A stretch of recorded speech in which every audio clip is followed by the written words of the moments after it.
was adopted. My parents adopted until they got a boy because my father had a farm and wanted a son to take over the farm. I was a pretty sensitive little kid and wasn't really fit for purpose. I was scared of my father all my life, and I used to hide when I saw him coming. It's not a wonder I didn't bond with my parents if I'm just going, where the fuck's my mother? I loved cooking from an early age. I loved that outlet. We started Logan Brown and it was beautiful and grand and we won lots of awards and it was fine dining. I never felt comfortable in that environment. If you get a depot in your life, you're very, very lucky. I mean, I still wait tables every Tuesday night at depot and I love service and I love looking after people and I love being with my team. I don't think I knew how to love because I hadn't had it myself. The unconditional love that I have for my girls, we are just so incredibly close. There's something wonderful about the forgiveness for, I guess, what they went through. Tomato sauce in the fridge or in the pantry? The nation holds their breath. This week on Between Two Beers, we talk to Al Brown. Al is an iconic New Zealand chef and fisherman amongst many other things. He's much loved for his restaurants Depot and Federal Delicatessen, his best ugly bagel shops, his best-selling books, and his groundbreaking approach to New Zealand food. In this episode, we cover it all, his difficult and disjointed upbringing, the highs and lows of the hospo industry, and all the best stories in between. Al is such a lovely bloke. We absolutely adored our day with him, and this ep is full of deep insight and reflection. You'll love this one. This episode is brought to you by the TAB. Got a hunch? Download the app today and get your bet on. Enjoy. Al Brown, welcome to Between Two Beers. Fantastic to be here. We are super excited to have you in with us today. It's a special episode for many reasons. You're a perfect guest, but also this is a real moment for us. The Al Brown has travelled to Hamilton to be our first guest in our brand new studio. And we're going to take you out for lunch afterwards. And I just want to acknowledge that we've created the best job in the world. Like, how cool is this? Nice. Good opening. Right? Good opening. Yeah. Well, it's a fantastic studio for a start, and it's an absolute honour to be here and to have a chat. I'm a big fan, listen to many of the podcasts, and they're all in their own way brilliant, and I love that they're all different, and I like the lightheartedness, but I like the deepness as well. It's great. That's so cool to hear. We see this conversation as a real privilege. I know you don't do a lot of this sort of thing, but there's a lot to cover in the Al Brown life, and I wanted to ask you, when you were driving down this morning, did it give you a chance to reflect on the whole big picture? And did you think about, how do you feel about talking about your story? It's a good question to start with.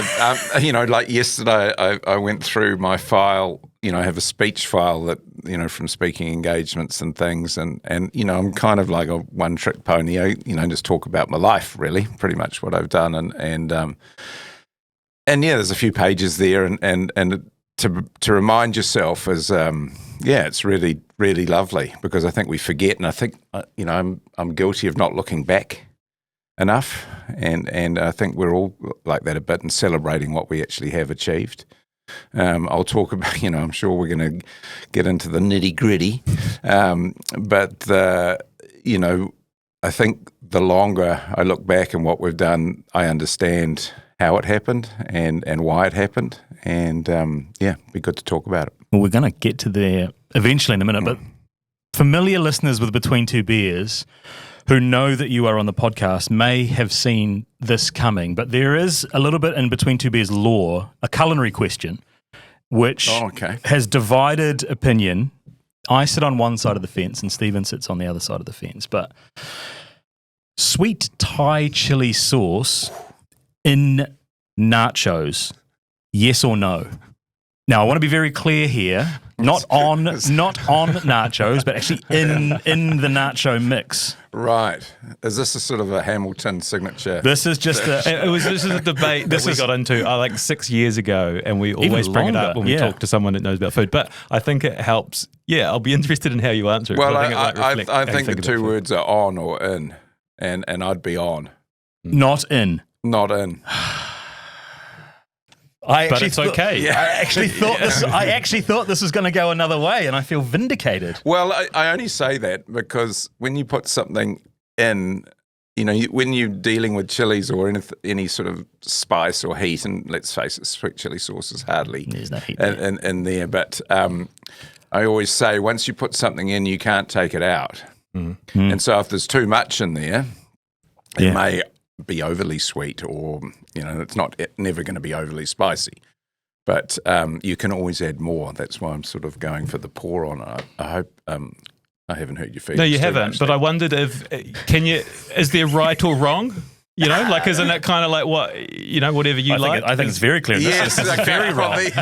Let's go with that. There is no right or wrong. I thought that's what you might say. Maybe you can have it in and on. Okay. Yeah, but not in. Never in, only on. Thank you. Well, thank you. maybe you have to have me over for I'm not Hamilton. sure. I'd love to have you over. I'm not sure that's taco chips. sure that's what you Sweet want. chili sauce. Look, we have enjoyed researching this episode. We've spoken to a lot of your friends, people you've worked with, family, and I want to bring in a voice at the start. It's Greg Norris, and he kind of I'll let his words do the talking. So he said, Al has this ability to be super creative and to bring a room to life with his personality and his ability to connect. He is kind and considerate. He's a connector. He's creative. He's brave. He's fun. Some of my most fun times have been with Al and our families and our kids and our friends. Obviously, he's a brilliant cook and a brilliant chef, but I think more than anything, he's brilliant at creating environments and bringing people together around food. He talks a lot about his commitment to casual food and roll your sleeves up eating, and that's the way we roll. I'm a massive fan of that too. But it's his ability to connect people and environments. I reckon he's a Jedi at it. I don't know anyone better. I wanted to start with a question about that.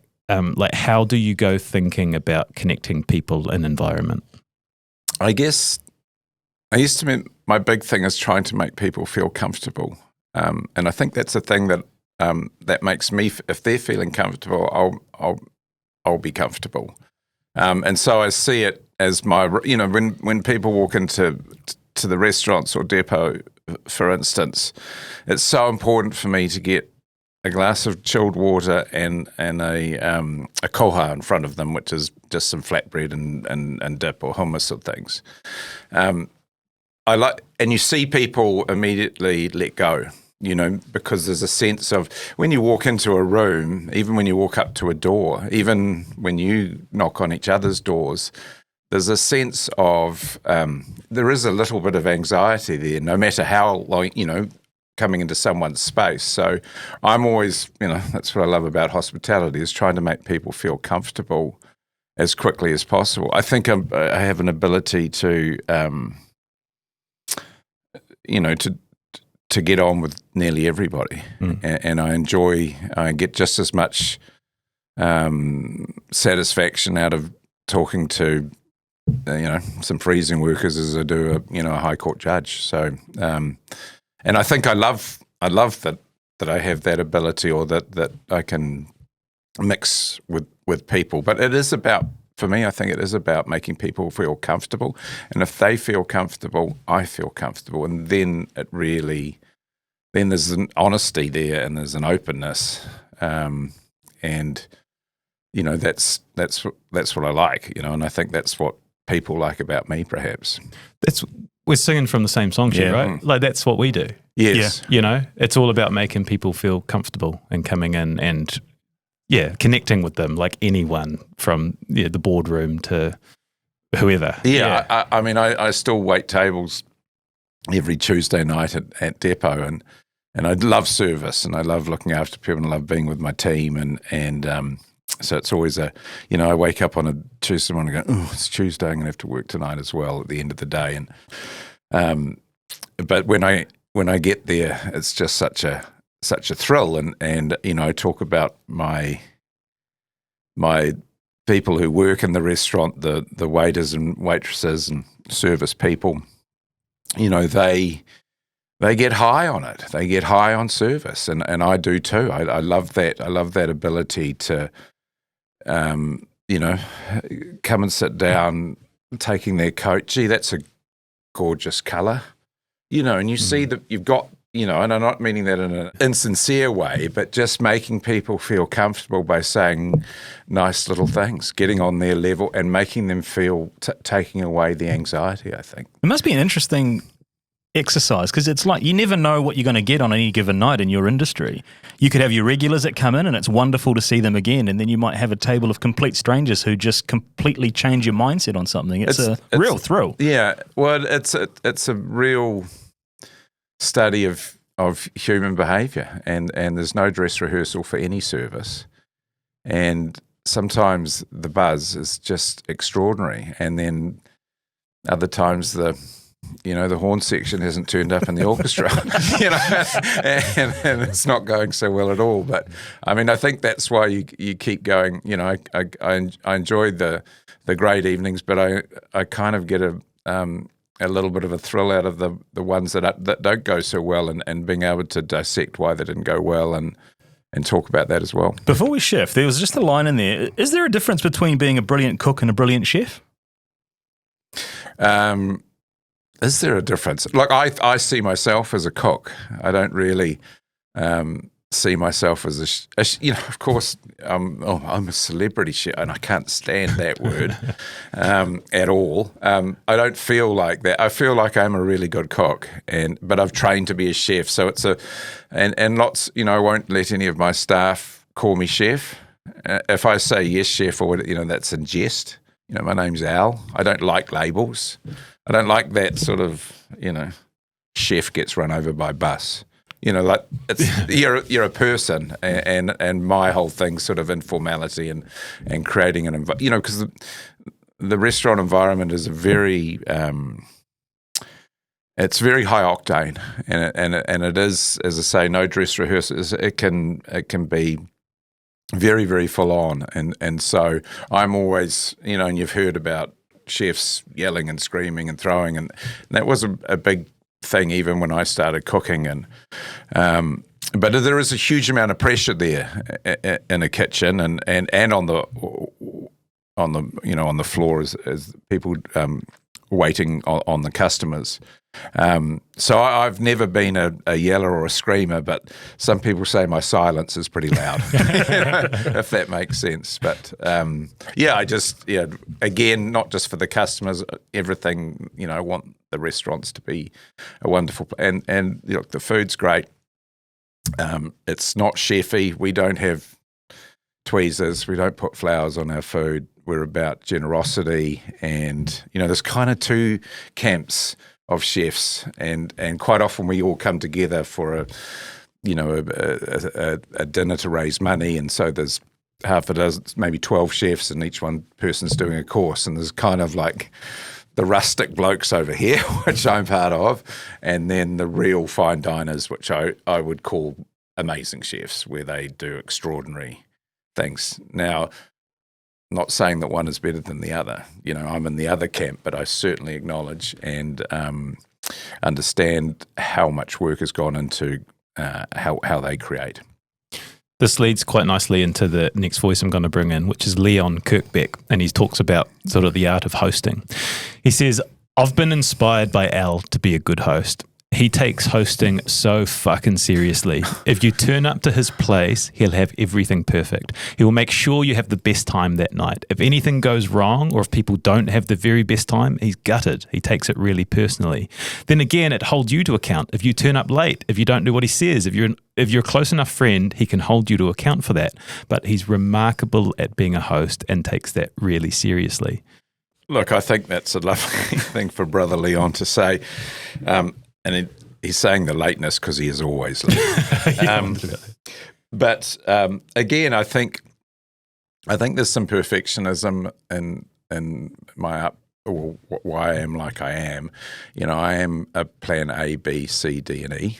I'm constantly, and if I can, and that sounds pretty controlling as well. But if I can control them, if the mood's right, the music's right, the cocktail's right, the ice is right, all those sorts of things, and again making people feel great. I think that's what makes me relax. So it's that, you hear that all the time about if you're having a dinner party, on Friday, start preparing on Wednesday, marinate the meat or do those sorts of things, because of course parties are flawed if you're in the kitchen the whole time, or having you don't really get time, those little half conversations with all those people in the room. In the end, you've given the party and you've kind of haven't really got much enjoyment out of it. So the more organised I can be, and that goes through with everything I do, I think, is just being super organised, which is a way of making me feel comfortable. What does dinner at yours look like? You invite a group of people around. You want to invite a couple of podcasters around for a meal. What does that look like? Look, it's just, my whole thing's informality, and I think we do informality better than anyone else in the world, and I think that's, I'm constantly trying to wave that flag, and informality for me is about generosity, and so you come to my place for things like getting a drink in your hand immediately. That again, you see people let go, or that's like a clutch or something, or and then I'll generally always have some raw, whether it's oysters or clams or ceviche or something like that. And again, that's really easy to put out. And then it'll be, I just love big bits of meat and fish, and just lots of it. I think that's the thing is because you make your friends.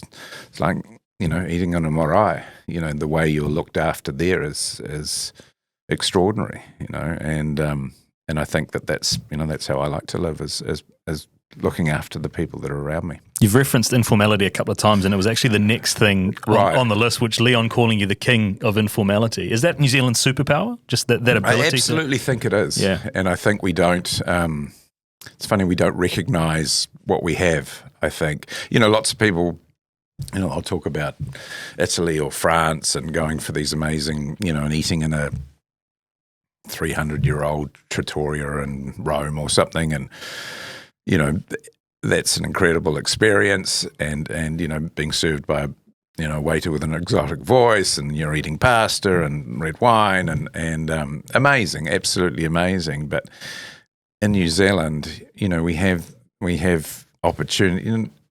Who would rather go and dig tour and have those for dinner, or actually have these catching from the sea, and that informal, and putting a piece of corrugated iron down on the beach and lighting a fire under it, and even there's still sand in there and you're spitting the but what I think we forget how incredible this country is and what we have on offer, and that people love that sense, because there's a sense of confidence but behind informality, I think, and you have to, informality is just as hard to do as formality, because if you don't nail it, you're looked upon as lazy. Like we can swan around in the restaurant and everything has to be perfect to look relaxed. So that sort of gets back to what we're talking about as well. So while informality looks, that we're really casual and it doesn't matter and all that sort of thing, there is, it's kind of like the duck going across the water with the feet going underneath. But we love that. It's like a campground. Something about when you arrive in a campground and you drive over the cattle stop to get in there or whatever. That anonymity. People don't care whether you're a lawyer or a chimney sweep. And those sorts of, no one cares what you do; they care who you are, and I love that sort of feeling. And when you turn up in a campground and someone invites you over, and they arrive with half a smoked kawai. Well, there's no glasses left. Here's a plastic mug and, a gin and tonic out of I think there's something absolutely special around things like that. And again, it's about generosity and bringing people in and making them feel part of it all. And that idea of no one really cares what you do. They want to get rid of it. And that's what you do on this podcast, is essentially you all these people are here for some reason, what they've done, and most of them have done incredible things in parts of their life, but it's actually the getting through to the people or what their personality and their thoughts. That's what it's all about. I want to get into identity soon and talk about that, but of everyone we spoke to, there was a common theme that I just want to touch on first, and it kind of speaks to what we've been talking about hosting and doing things right, which is your one-off event called Burning Lamb. And you can see the blood drain from our face. So, oh my Lord. Straight away. I want to tell you how it was described to me. So it's a one-day festival, limited numbers. So food, drink and arts festival, a one-day event, a fruit jungle out West Auckland. It had 5 separate zones that you walk through, tropical trees, beautiful weather. The finale was Dave Dobbin and Troy Kingi playing in a pine amphitheatre. Dick Frizzell did a big art installation. Incredible for everyone was there. Everyone was there, would go back again and pay twice the money. But it also had its challenges, and it perhaps wasn't so enjoyable for you. I always wanted to do an event for adults, for grown-ups, and obviously most people have heard of Burning Man, and friends of mine have been to Burning Man, and I love the idea of the arts installations and that sort of thing. So the Burning Lamb idea was and I wanted to do it in a space that was unique, and we looked at and doing it in a quarry, so with imagery going around the side of the quarry and things like, just trying to find a really amazing place to do something like this, and for adults to have a really good time, with the side of misbehaviour, I guess I was going to say, but I spent months and months working on it. In fact, years talking about it, and again, that sort of wanting to get everything really, really right. The day that dawned was extraordinary. It was absolutely beautiful, beautiful day, and there wasn't a breath of wind all day. So I had 24 whole lambs on crucifixes. It looks amazing. Yeah. Cooking. We lit the fires at 6 a.m. and so it was, and people are, we needed 1,000 to break even, and I think we got to around 850 or 900, because it was also, I wanted people to believe. The price sounds quite a lot, $350, and you didn't know where you were going, what it was about. Yeah. All you knew was that Al was putting something on. Trust the process. Dick Frizzell was going to be there, and Dave Dobbin was going to show up. So you had an inkling, and so you needed people to believe, and then sort of 3 days before, so that to put the ring around the date, and then 3 days before it was turn up at this spot, and we're going to, it's a 40-minute drive in buses, and you'll take you to Burning Lamb. And they arrived, and we had a bar in the first spot that was about 20 metres long, and champagne, and tua fritters over there, and oysters being opened over here, and everyone thought that was the... Well, that was it. That was, right, this looks amazing. And then people started having a bit of a Snoop Dogg and realising, there's more. And it kept, and then they went into a cocktail area and, fish tacos and games, and then there was art installations, and then there was also, actors as well doing tricks and magic and bits and pieces. So lots to look at. And then you could see the smoke, and you walked, and then you came through another area and came in, and there's all these lambs over the coals, and it looked absolutely extraordinary. And as I say, the smoke was going up, and then we were also doing whole salmon that we'd put in manuka poles and cooking those over the coals, and and then obviously after the meal, then there was another track into the forest, and we'd built a stage in the pine forest, and there was music. So it was phenomenal. You could have anything you wanted all day. There wasn't like, here's my ticket for my 2 beers or my my glass of wine. It was like, it was on. Because you had bathtubs with moa beers. Absolutely. Jeff.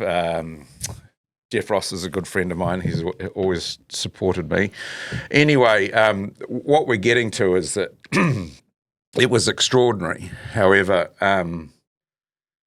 some of the salmon wasn't cooked correctly.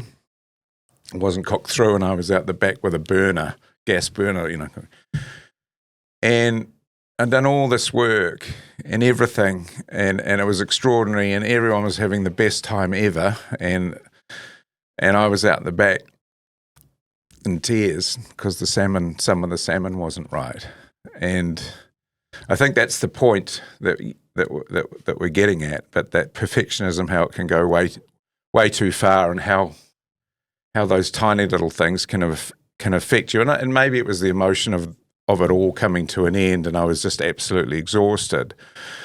But yeah, if things don't go right for me, I take it very, very personally, and too much so, I think, and I shook myself out of that, and actually went on and had an amazing evening. But all I can remember is sobbing outside the back of a tent, going, no one notices. I was going to say the 850 people. Yeah, it's like oblivious to it, right? I always say to people, if the three of us had a plate of food here and there was one bit of parsley, Seamus, you're up first. Well, you put the parsley there. Oh, okay, that's where you put it. Steve, where do you put it? Oh, you put it there. Oh, actually, I think it should go there. No one gives a fuck where the parsley is. It's that sort of, but, we need to get, that's what I need to constantly work on is just stop it. Stop letting the negative, take hold. Is it something that is with you a lot, constantly? Well, I have, there's I sort of, I don't know where we start with this, but, I feel like I have a little, and it goes right back to being adopted, and I feel like I carry this little person around in me, or this voice that's just waiting, and then it comes out in a moment, and often again over very, very small things, and it's a trigger, and it's kind of like, told you, it's sort of like that in your ear, you can't do it, and that's always been something that and I've been in therapy for about 10 years, I guess, which I thought I was going along for I'll go and see someone out a couple of weeks. I'll put that in my diary. I'll be sweet after that, and here I still am trying to work it out. Al, if it's okay with you, we are keen to sort of dig around on this, because I know identity is important to you, and I'm hoping you could take us back to the start of your upbringing and tell us a little bit about your family dynamic and how it shaped you. I was adopted, and both my sisters were adopted as well, and my father, I guess my parents adopted until they got a boy, because my father had a farm and wanted a son to take over the farm. I came along, and I was, a pretty sensitive little kid, and wasn't really fit for purpose, and certainly in my father's eyes. And I was, was scared of my father all my life, and I used to hide when I saw him coming, those sorts of things, and so I guess I built some. I remember a very pivotal moment when I was being dressed down by my parents on a holiday, and I think I was about 7 or 8, something like that. I remember that being a very pivotal moment in a sense of I'm on my own here, and it goes back a little bit further. And I found my parents, and that's and I've met them, and there's more to it than that. But I through therapy, I realised that those 4 days of when I was born, before I was picked up, my mother, who gave birth to me, Gail, who's still alive in Australia, I needed to know relatively recently, like, what actually really happened in those 4 days. So this is the pre-verbal stage. And so I was born, she held me for 15 minutes, and then I was taken away for 2 days. And then, I don't know why, but I was brought back to her for another half day, and then as it's kind of like, this is your last. And then my parents who brought me up, picked me up and took me. And I wonder, and I just know that the trauma that happens around that, if you've been carried by someone, the smell, the noise, all that sort of thing, and not being able to understand what is going on, and lots of people have really amazing adoptions and it works out really, really well, but it didn't so much for me, in a sense that, it's not a wonder I didn't bond with my parents if I'm just going, where the fuck's my mother? And not being able to express that, but in your mind going, what's going on here? So I don't think that, and I'm not saying that, I'm sure they tried hard to bond with me, but if I'm not giving anything back to them but screaming and going, strangers or you can understand maybe, well, they didn't bond with me either. So I think it started right back then, and then understanding that I felt like I wasn't good enough and I wasn't fit for purpose. I was a sensitive little kid, loved just being on my own, away from people, and a lot of walking around the farm and things. And as I say, I was, found it very uncomfortable being around my father, and eventually I was at boarding school by age 9, and boarded right through till I left school. Boarding school was kind of a relief because I wasn't around, and my mother,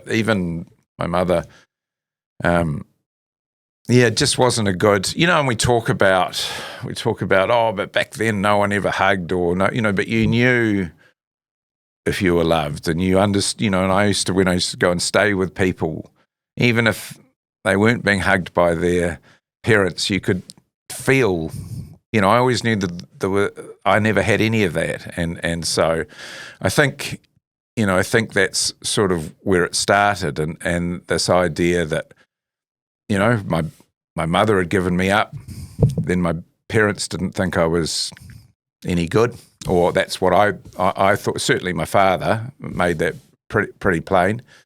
And so you build this sort of armor around that you're by yourself, and you're going to have to look after number one. And I think that's what I did. And then there's this sense of wanting to prove to the world that you're not damaged goods.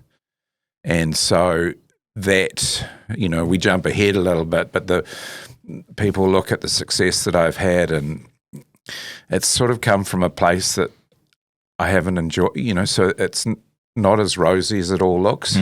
And there's been this sense of not being able to celebrate what, it's not one book, it's four books. It's not one, it's the next thing.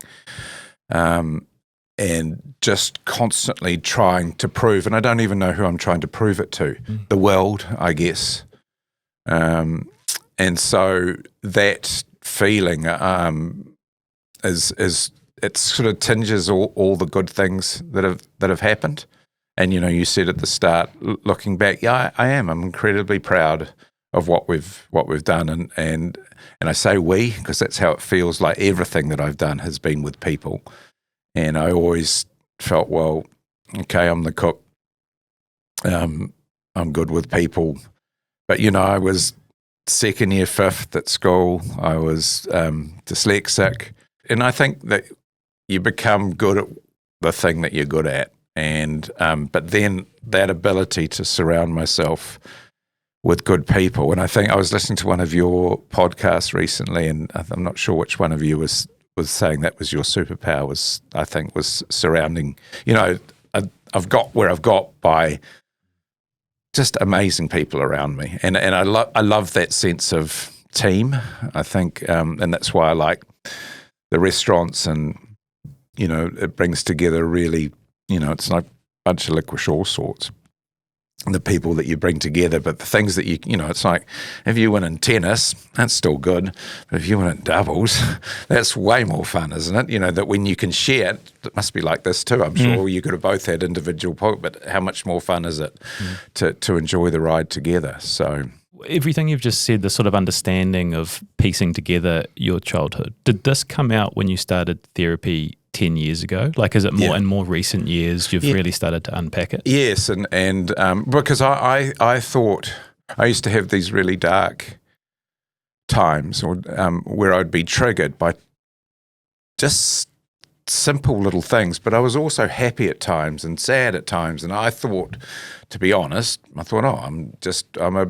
a person. I have all these emotions, and some of them must be these, I didn't really give the dark time much thought, but something would happen and I would wash over with anger, and then the anger would be followed by shame fairly quickly about how I had acted, and because the trigger was always ridiculous, we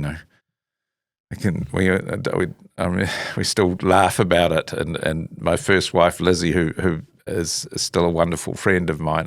I've only had one wife, by the way, but wife, she went through quite a lot, and it would be, she brought home the wrong tomatoes, like how ridiculous is that? But I would have spoken about, or we would have been in the grocery store 2 weeks before or something and going, these are the great tomatoes, see, they're on the vine, But that was if you loved me, you would have got the right tomatoes. It's just ridiculous, that sort of looking at that. So I eventually realized it wasn't right, and spoke to my doctor, and I got he put me on to Josie, my therapist, and that was probably the best thing that ever had, and we've unpacked it, and this is, I understand where it comes from, but when I am triggered or have a flash, we try and call them flashbacks instead of triggered, sort of an overused word, I think, at times. It comes so quickly, I can't catch it.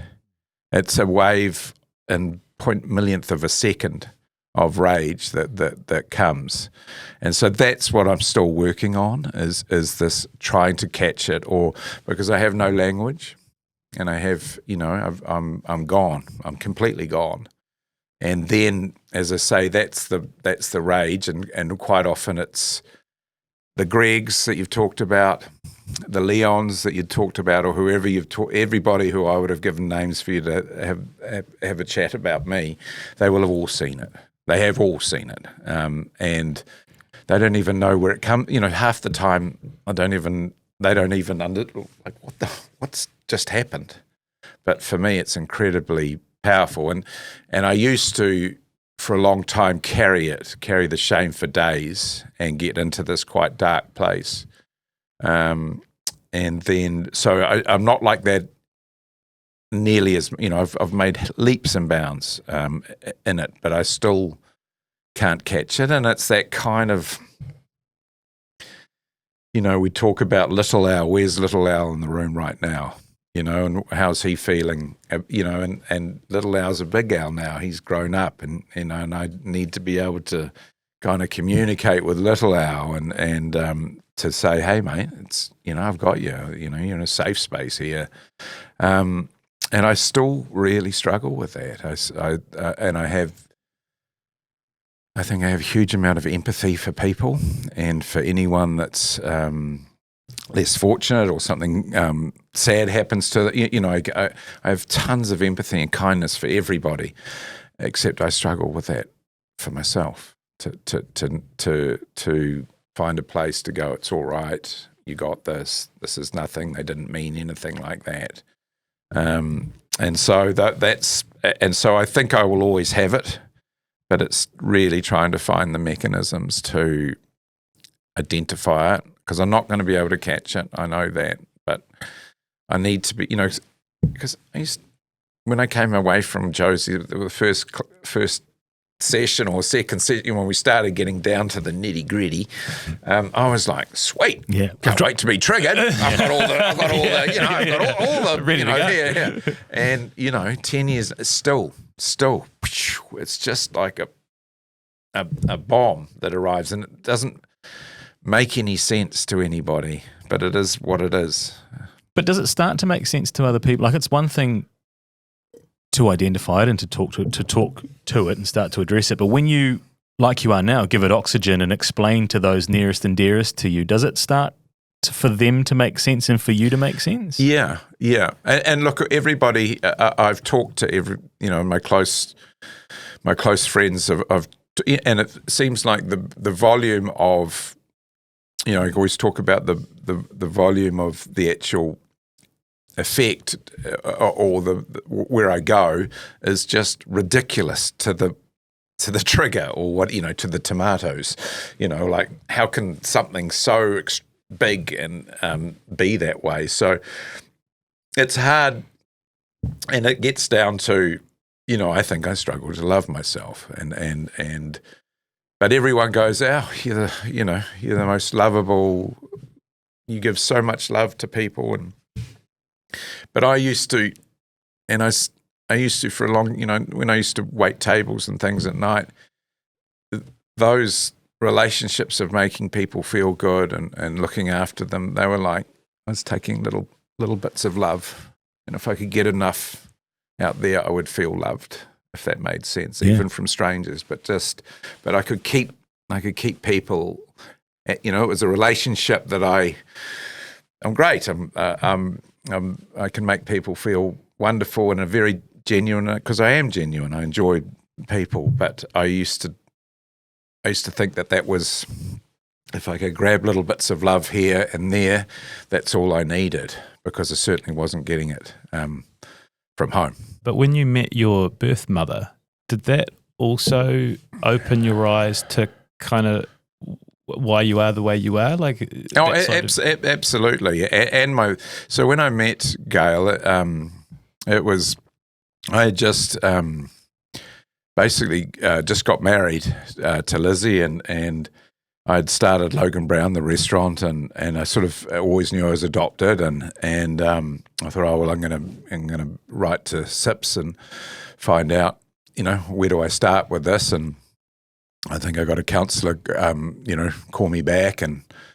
it happened very, very quickly, because I was 31 years old, and she said that Gail, about nearly a year to the day, had written to them to say if I should look for her, she would love that. So we had an address, and so I sent a letter and some photos. So after 31 years, Gail went to the letterbox, and there was a handwritten letter, of course, from me in there and some photos. So which must have been extraordinary for her. No idea that was coming, and she wrote back immediately, and then we jumped on a call, and then I jumped on a plane and flew to Adelaide, and it was amazing. It was absolute when we went into her. She picked me up at the airport, and I'll always remember this. It's been 30 years or something since she'd given me away, and we were. It's hard because this is but in the airport, it was Adelaide. Wasn't particularly. We saw each other from quite a way away. It was like a slow motion movie, as we were walking towards each other, and just before we got, someone walked between us and dropped their bag, and we're looking up at the departure.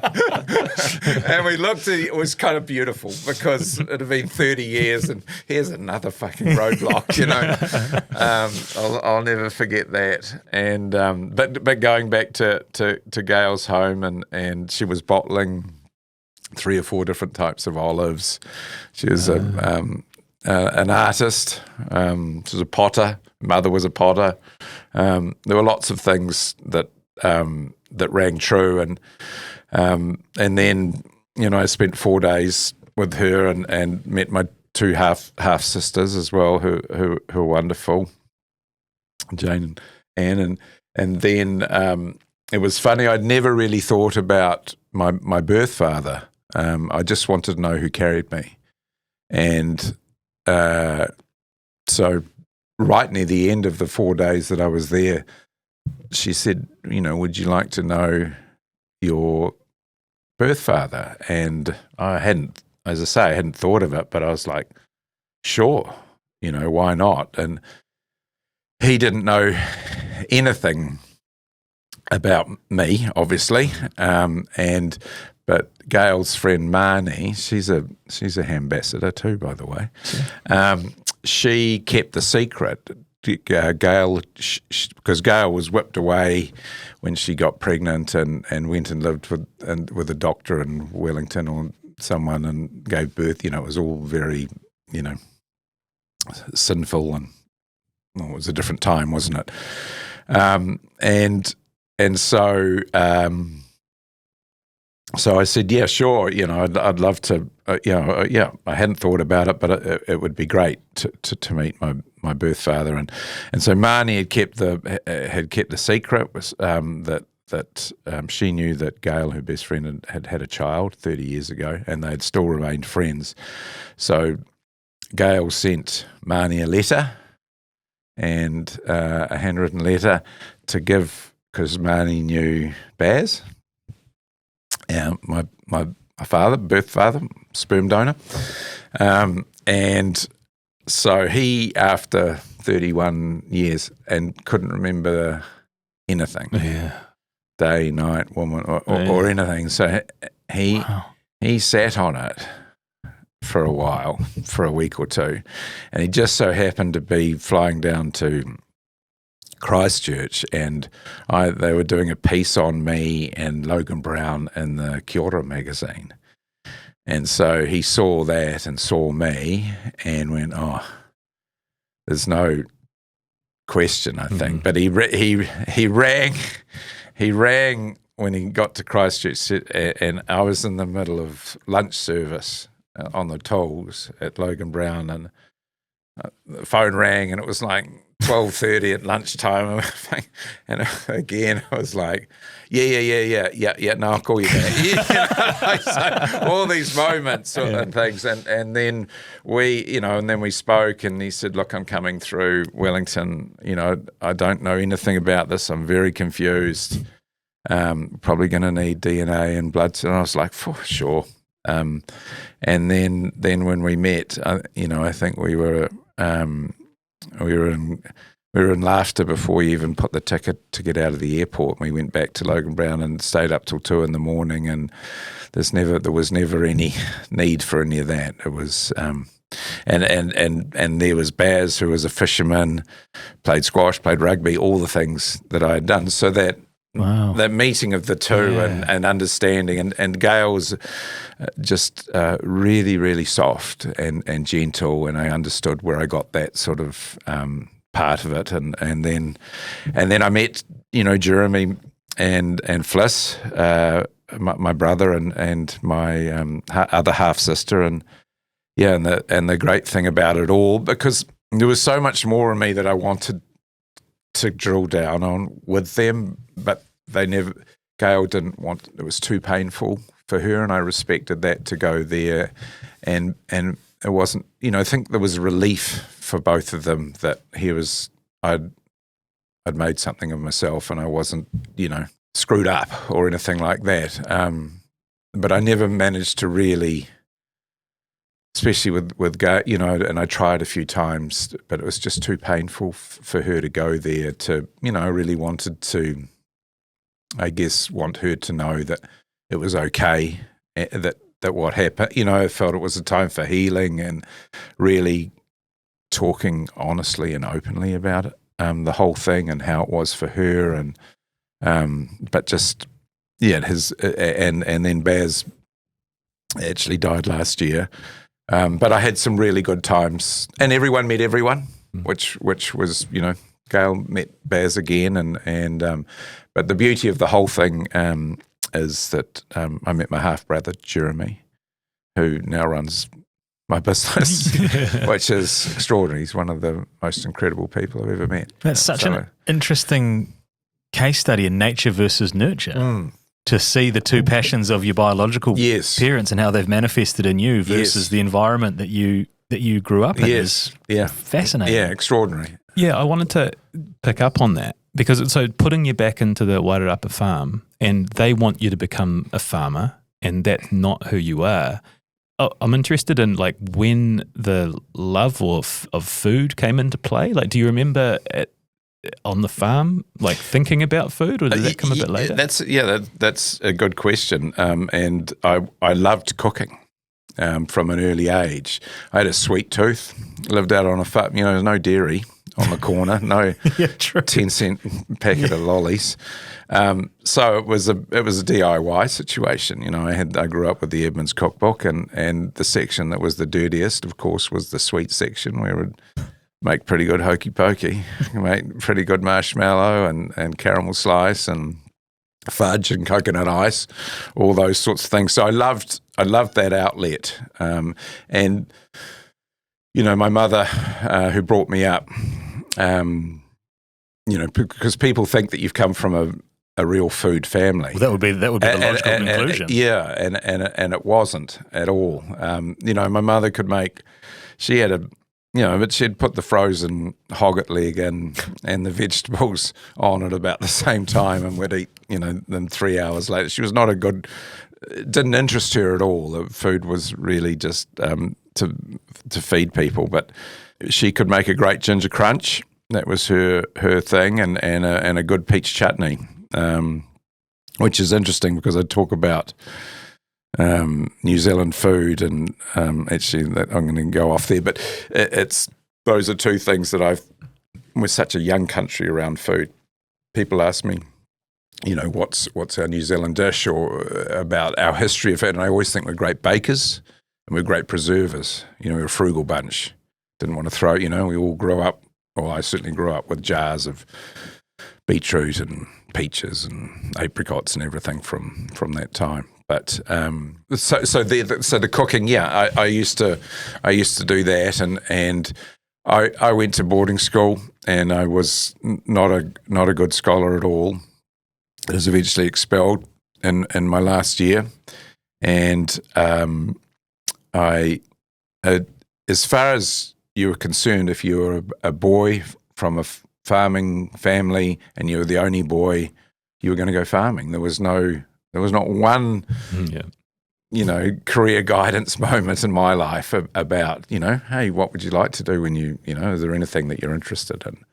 So I went farming when I left school in the Hawke's Bay for about 18 months, and then my parents separated, and that was a real epiphany moment for me, that I was brave enough to go, hold on a minute, I can do what I like.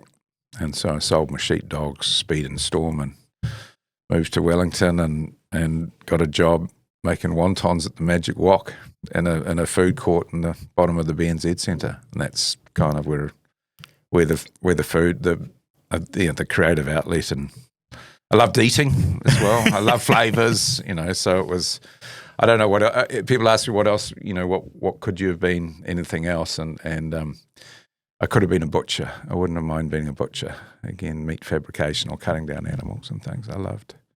I want to link us up to the start of Logan Brown, because after that you head to the US, you get a culinary qualification, do your OE, and then you come back. Yep. And Logan Brown was this huge success, but I'm wondering how you got it off the ground and the sort of the beginnings of that. Yeah, well, I had worked with Steve Logan. So from the Magic Wok, I went to, then I did a year at the Shirella Motor Inn, which was a flag in. Don't be laughing. And where I'd drive a courtesy bus, or I'd work on reception, I'd work a little bit in the kitchen, I'd help that. Service industry. Yeah, service industry. So I did that for a year, and then after that I thought, I'm getting into this hospitality scene, I should get into the pub scene. And so there was a pretty famous pub called the Western Park Tavern Thorndon and Wellington, and Steve was the manager there, and I went and became an assistant manager with him, and it was a rocking place. We had 3 bars: a public bar, a conservatory bar, and another bar called the Gillespie Bar, and it was very, very popular. It was kind of students and the sort of hoity-toity. It was before the big crash back then, so there were all those suits making tons of money. Yuppies. That's exactly who they were. So it was a yuppie bar, student bar, and then a public bar. And so I loved that, and a really Steve Logan had a really big effect on me as a person. I really enjoyed and learnt lots from him. And then the pub got bought out by a big conglomerate or Lion or something, and so I decided it was time to go overseas, and I went and started the only cousins that my father didn't have any brothers and sisters, and my mother had one sister who lived in Montreal, and so I sort of headed in that direction and ended up working over there, and loved kitchens. I just loved the excitement of them, and there's no seats, everyone's got a knife, there's fire, there's yelling, and it's a really high octane sort of place, and then out of it come these beautiful plates of food. So the creative side of it is wonderful, and so I started cooking, and I eventually got deported from the States for overstaying. I just wanted to cook and learn, but once I got back to New Zealand, I was thrown in jail for a night. I was trying to get through. I'd been working in New Orleans, and I was trying to get through to Vancouver to see an old girlfriend that I'd met when I was working in Canada. And and I thought late at night, and I'll wear different glasses and a hat. I'll go across on a bus, and this will be sweet. Like 11 o'clock at night. Anyway, it wasn't so much. Anyway, so the young officers or whatever, threw me in the holding cell for the night, and then the next morning, the big immigration guy came in. And I sat down in the interview with him, and turns out he was from New Orleans and he loved to cook. And so we got completely off track of, we started talking about recipes and have you eaten there, and, like all that sort of stuff. And I was totally open to my situation. I just said, look, I just want to learn and travel and love North America and cooking. And he said, well, they've already started filing the deportation. So what I'll do is that I'll take you to the airport, and I'll put you on the plane, and then we'll screw it up, and you can reapply and come back. So I knew by then I wanted to be a cook, and I knew that I wasn't very good with books and traditional classrooms or maths or anything like that, but I was pretty good at anything. If you show me with my hands, I'm quite good at. So I went and did a culinary arts degree in Vermont. And did that, and while I was doing that, I was, we were writing letters to Logie, to Steve, every, few months or something. Like how we all communicated back then, and we decided that we wanted to do a restaurant together. He had opened up a really successful restaurant called the Brer Fox Cafe, which was a Cajun and Creole restaurant, and I came back, and we were into it, and then we found this big old bank that came up for rent. I guess it was, I think it was a BNZ, with the big Corinthian columns, how they used to build up. I'm sure there's some banks like that here still in Hamilton as well. But I walked in, and it was like, oh my God, this is beautiful. And I think that sense of, if you're, I think it's that New Zealand thing that if you're going to be something, you want to be the best. So fine dining was, if I wanted to, if I'd studied to be a cook or to be a chef, that was what that's the area that I'd need to get into. And Steve was up for it, and we started Logan Brown, and it was beautiful and grand, and we won lots of awards, and it was fine dining. But I always felt, I never felt comfortable in that environment.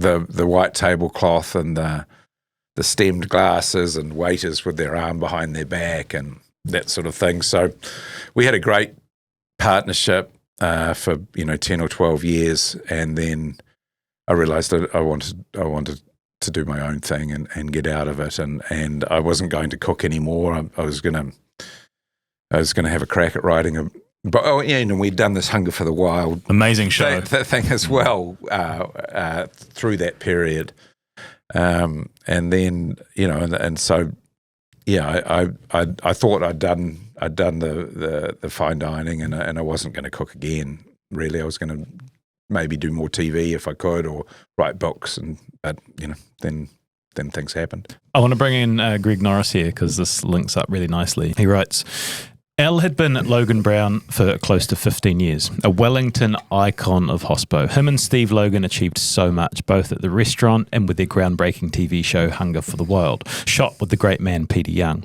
Al and Logie also did so much for Wellington, even receiving Wellingtonian of the Year awards. So stepping away from that was a big decision for Al. We were in Castle Point for a weekend around this time, and Al and I went for a walk up Castle Hill. Our walk and talk turned into what we now call the crybaby walk, as Al walked, talked, cried, walked, talked, cried. You get the picture.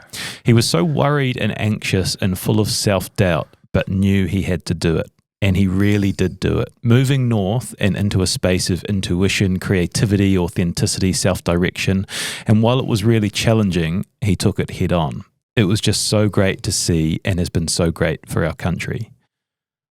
I'm hoping you can take us to that walk, because that is the moment, right, when you've made the decision and you realize you're going to have to do it. Yeah, there was a massive self-doubt, but I knew, the jacket didn't fit, if that makes sense, in the fine dining formal arena of what we'd done. And to be honest, I was tired of a partnership. I was tired of always having to go, is it okay, that we do this? And Steve going, is it okay if we do that? And so there's compromises with that sort of thing, I guess.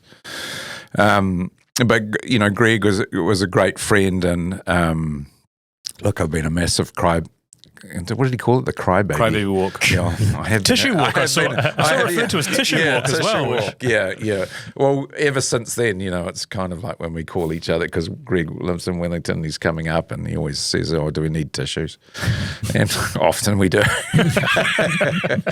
But having a friend like Greg, I've only got one, and that's him. That I can really let go emotionally with, and just a huge amount of self-doubt, and being, and I can still remember walking up Castle Rock and Castle Point, it's amazing bit of coast on the east coast of the Wairarapa, and the wind blowing and the tears and the that solitude, or that wonderful, again, these times when you're sad or tough times, if you're with, they're actually beautiful to look at. Going back to, they're not a place of shame, they're a place of rawness.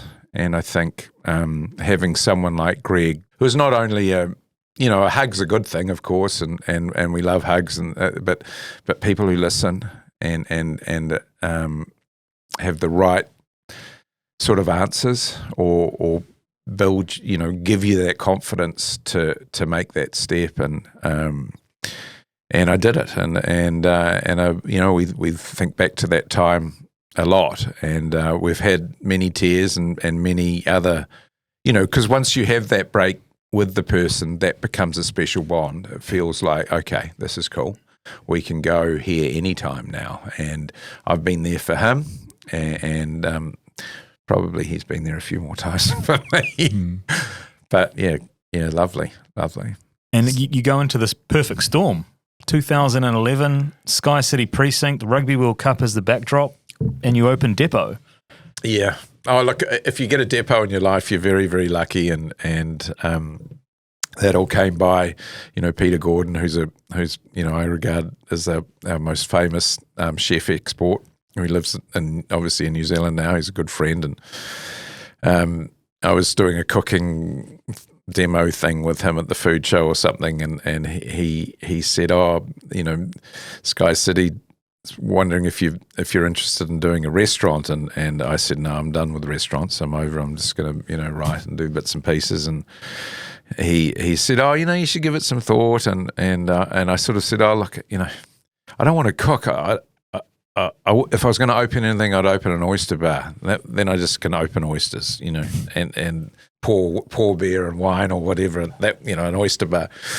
And about 10 minutes later, some bloke from Sky City rang saying, "Oh, I've got a great space for an oyster bar." And so I looked into it, and then I started thinking about, because the fine dining hadn't fit with me, and I always felt really nervous around it. People were paying high prices. It was in formal white tablecloth. It seemed to be so much that put me on edge. So I started thinking about, okay, if I was going to do more than an oyster bar or a restaurant, what is that going to be, or what does that look like? And I kept coming back to campground, batches, cribs, mariahs, informality, and what was special about that, and I started really thinking, and it felt blasphemy that I was going to try and commercialize something that was so inherently New Zealand or special. But I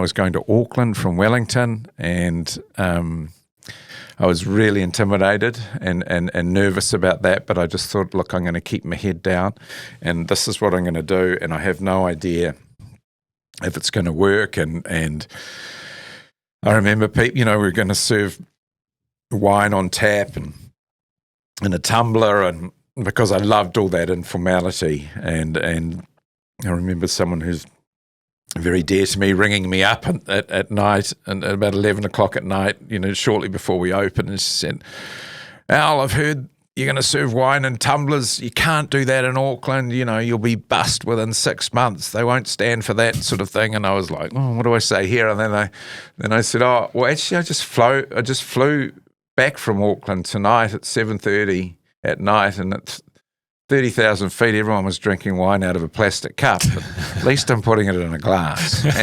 And that's a good line. Yeah, good line to yeah, come out with. Yeah, and so I kind of, and it didn't take, it was just went with a hiss and a roar, because I think it struck this informality. People simply adored it, and we had the "Don't you know who I am" crowd turn up, because we didn't do any reservations, and they, and no, we don't know who you are, and it'll be 40 minutes, and they left and they never came back, but it was a big lesson for me, a life lesson, in the sense of you reap what you sow, and we would always, I did a lot of waiting tables on people, and we would always, one night I remember 6 months in, this table came in and they'd been waiting, and I always used to say, I was waiting, I said, "Oh, well, thanks for waiting, I'm going to wait on you now tonight." And anyway, the guy had obviously had a few, and he goes, "Oh, Al, mate, we don't mind waiting. We come here all the time. We just don't look at our watch. We count the carafes, and tonight was a 5 carafe wait." So, but A class, brilliant. Amazing. Absolutely brilliant. And those are the sorts of, and that reaping what you say. And we have a special culture in the restaurant, and I just adore what we've, when you create a culture like that in a business and a restaurant, if you employ someone that slips through, you don't have to get rid of them. The staff will get rid of them because they don't fit in that. We don't do too cool for school. We don't, no sukiyakis. We're honest. We're caring. The dishwasher is as important as the maitre d', who's important as the chef. Dishwashers are the most important. Yeah, aren't well, they? if you have, and the least paid, and standing in a hot, sweaty spot with plates and plates and plates and pans and pans and pans for fucking hours and hours, and it's unbelievable. So that sense of, most restaurants, you talk about a front and a back of house. I abolished that. We have one house. We're all together. We're all one. And it's been, it's, as I say, if you have a depot in your life, you're really, really lucky. And and it was about mismatched cutlery. It was about tin cups with water in and wine out of tap. And I just wanted it to be as close to what we do so well as Kiwis in that informal space. Your mate Pete Young said that depot is brownie. It is Al Brown. He said when you were filming, I think it's Get Fresh. Yeah. You were going around almost sourcing your suppliers that would eventually supply depot. Yes. And that you've got a personal connection with those suppliers. Yeah. Are there one or two that stand out for you? The suppliers? Yeah. Oh, look, we've had amazing suppliers, and that's how we came up with the word depot, is that a sense that I was going out there to find the products and I'd send them back to the depot. That was what it was sort of about. But just lots of oyster farmers and, our meat supplier, Carve, lots of people who have grown different, the supplier thing is really important to me, and the understanding that while we're buying off them, that doesn't give us the power.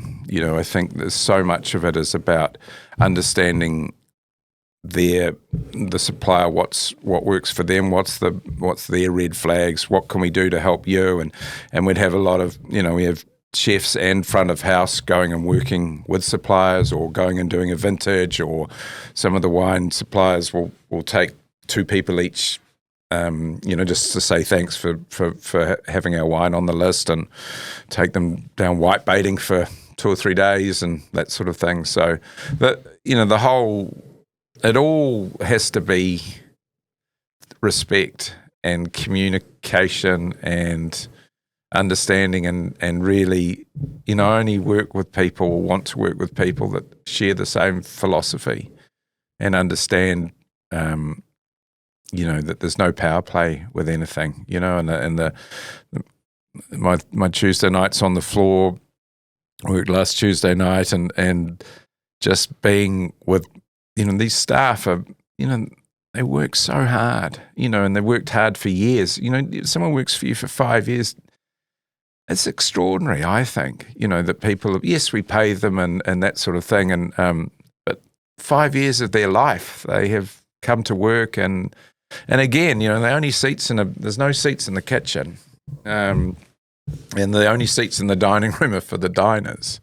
So it's a very, very hard game, but it's extraordinary because it draws together such interesting people of different cultures and creeds, and to be able to create a team out of, sometimes I think they're, sort of hospitality misfits, and to create that orchestra that plays beautiful music every night, every lunch, depot's 7 days a week.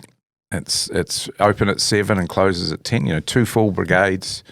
And look, it's kind of chaotic, and that's what a batch is like. Maybe your sliders will arrive before your oysters or something. But it's, if you make people feel comfortable in that space, and that's what hospitality is. It's about making people feel comfortable. Did it have to be no reservation? Like, was that the vision from the start, or could it have worked if you'd done reservation? It's a good question, Steve. I don't think it would have worked nearly as well, and because the people that need to eat at 7 o'clock, there's plenty of restaurants that you can get a booking at 7 o'clock, and that's what you need. But as I say, getting back to that, reap what you sow, the people that came to depot, they're out for the evening, and it's kind of like a bit of a game. Will there be a table there, or will there not? But we'll make everyone feel comfortable, and so they might be out, and we'll turn a seat upside down and put a napkin on it, and here you go, wait here, we'll get you some oysters and some wine and things. But it's like, if I come to your place for dinner, we don't walk in and sit down and eat. We stand around and have a glass of something, don't we? Normally for at least an hour. So it's not like we were reinventing the wheel. Yeah, reinventing the wheel. If you want to come and have and the amount of people that have met people, and that's we have long tables. Can we squeeze in 2 people here next to a 4, and that's what it's about, and the amount of people that make friendships through that. We're a great restaurant for people to come alone and eat at the bar, we love that as well, making people feel comfortable. In this reflective space we're in, it's coming up, it must be 15 years next year, right? Mm-hmm. Depot. Has it gone better than you possibly could have imagined when you started? Oh, like beyond dreams. It's lovely that Pete said, what did he say? Logan Depot is brownie. It's everything that I want a restaurant to be. Is that place which is the noise. We have I care about the soundtrack and the music and all that sort of thing. But you don't even hear it. We create a space where this, elbows on the table are encouraged. It's like you're allowed to swear. You're allowed to pick up the marrow bone and eat it, or the pork hock, and it's an anonymity, and it doesn't matter whether you're black, white, gay, straight, fat, skinny, rich or poor. And it has that, and it's a relatively small restaurant, but the buzz that happens in there, you quite often have a Prime Minister in there, their security sitting over there. People don't even notice they're there. It's that it just has this warmth, and it crosses everybody.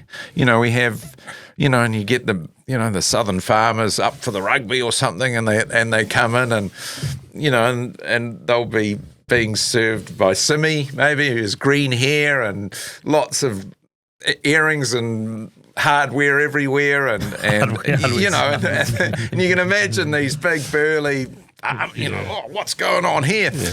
But to see that interaction, and that there's nothing to fear, and the way that you can bring people together from completely different walks of life, and in our services, if there's a waiter standing there holding plates, talking to a table, a waiter will swoop in and grab those plates off that so they can carry on the conversation. So that sort of stuff just happens. That's part of the offering there. And look, we're a very popular restaurant and we do relatively well. We still drop the ball. There's still, but we're all trying really, really hard. And, in our heyday, after the 11 World Cup, and for 2 or 3 years, we were doing up to 700 people a day, which is hell of a lot. And we serve really delicious food. It's not, just our signature's a slider, which is a little fish burger. Nothing is. It's just delicious, and it's generous, and that's all it has to be. And the wine's delicious, and that's. I just want a place where there's no real jingles and bells. It's just a place of happiness, and people are enjoying being there. It's so cool seeing you talk about it. Yeah, you light up. Right. Like it's so clearly exactly what you're supposed to be doing. Yeah. Yeah. It's which begs an interesting question. If Depot is brownie and it's going so well, why do more? Look, I would have been asked 100 times to do, you should have a depot in Queenstown, less is more for me and everything. Even, we're open for breakfast. We have 3 things on the menu, and it's still full. We have a bacon and egg doner. We have these little beignets, which are like donuts or muesli and fruit. So I've always been and I have a small wine list, but if you're growing wine and you're a mate of mine, you're going to sell 2 cases a week rather than 2 bottles a month. That's the sort of thing. Less is more, and so doing another depot, yes, you could do another depot, but I worry, I think I love originals. I love one of something. As soon as you do another one, it's not as good as Auckland, or, they're trying to, you spread yourself too thin. And, I have one of the things I love about what I do is that I have sort of fingers in lots of different pies. And so I have 2 amazing restaurants. That's all I want. I don't want any more. I want to just show that they can be fantastic restaurants and have, some serious age to them and become iconic status. Like so many restaurants in Auckland, there are still, the Chibos, the Pragos, the engine rooms, the restaurants that have been around for decades, or the Walcott Streets in Wellington, and that's what I aspire to do with. I don't need a whole lot. I'd rather work in them and know the staff and feel part of something special than too spread out. And I've seen too often people opening them and then one starts not going so well, so they're robbing Peter to pay Paul. Yeah, that's right? Something like that. Yeah. But Fed Street Deli is another kind of passion project of yours as well, isn't it? Yeah. I lived in Montreal and worked up there and cooked there, and I cooked in New York and lived in New York as well. And I loved I'm not Jewish, but I loved the Jewish food scene. I loved the delis. And I described them because they're informal places, and a lot of the food is humble but delicious.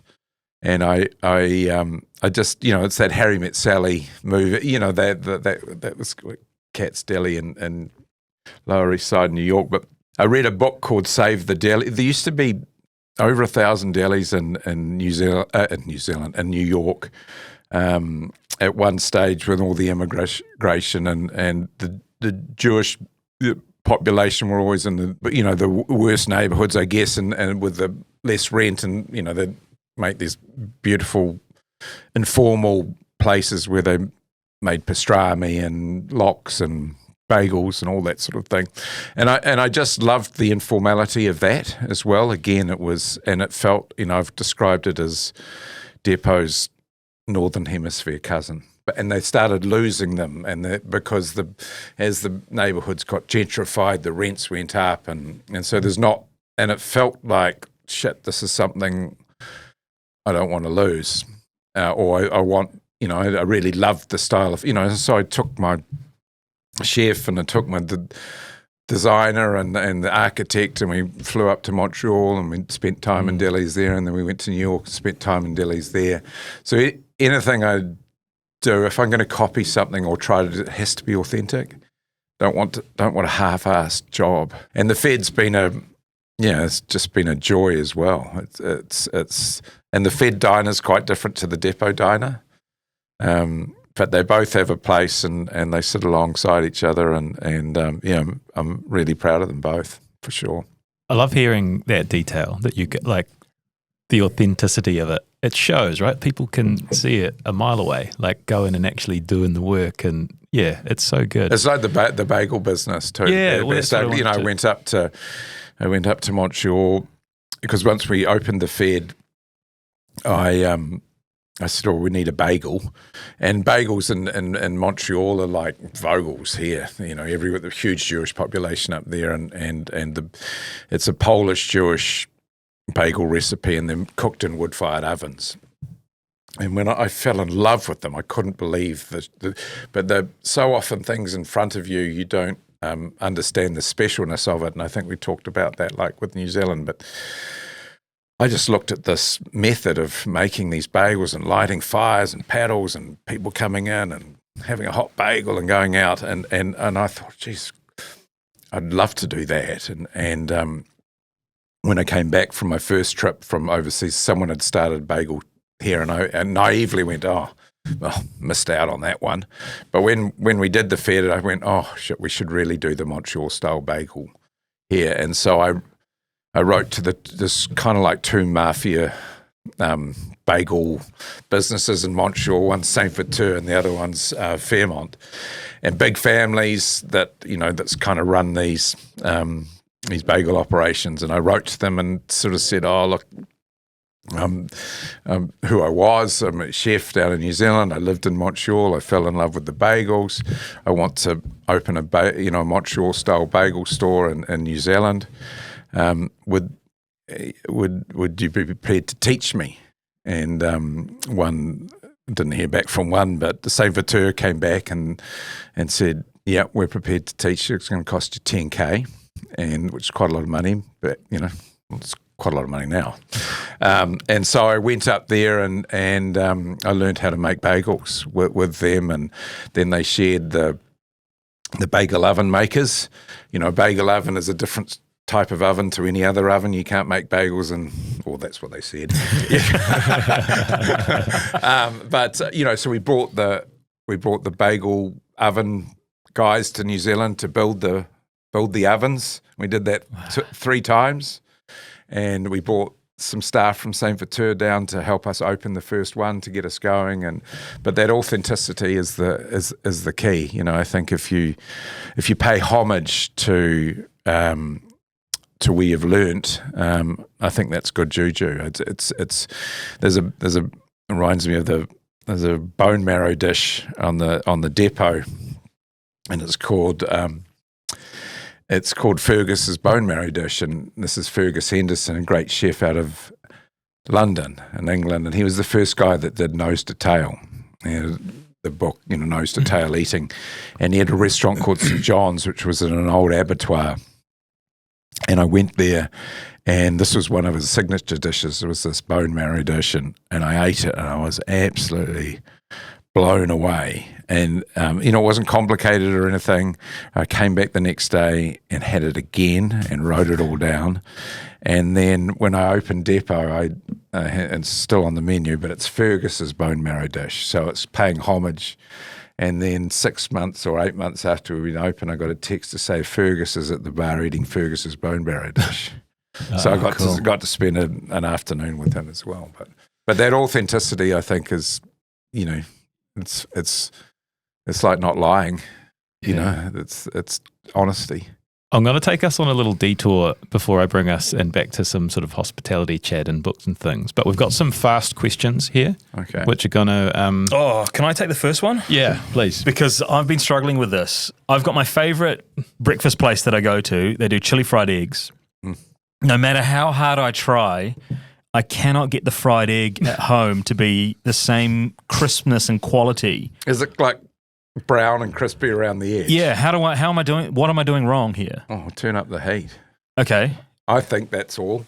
Is it more oil? Yeah, more oil, and so there's a bit of a frying action happening, but really hot. So when that egg hits the pan and the really hot oil, it actually bubbles, and that's what turns into that really crisp, and you can pick them up and put them on. That would be my advice. Turn up the heat, bro. Well, but does turn up the heat, bro? Does the pan matter? Oh, well, I just love cast iron. I'm a skillet guy. So because again, the pans retain the heat. Yeah, and they're a skillet essentially is the original non-stick pan anyway. That's the way to go for sure. I've got an anonymous one here. Should people put their knives and forks together on their plate to indicate they have finished? Yes. Shots fired. I grew up with shots this. Fired here. I grew up with this. Airing my dirty laundry. That is absolute. But isn't that funny? Because it's not. No, it's right. It's disgusting. But my children are hopeless. They don't do. I think that we grew up, even though it was a loveless family shit. There were certainly manners.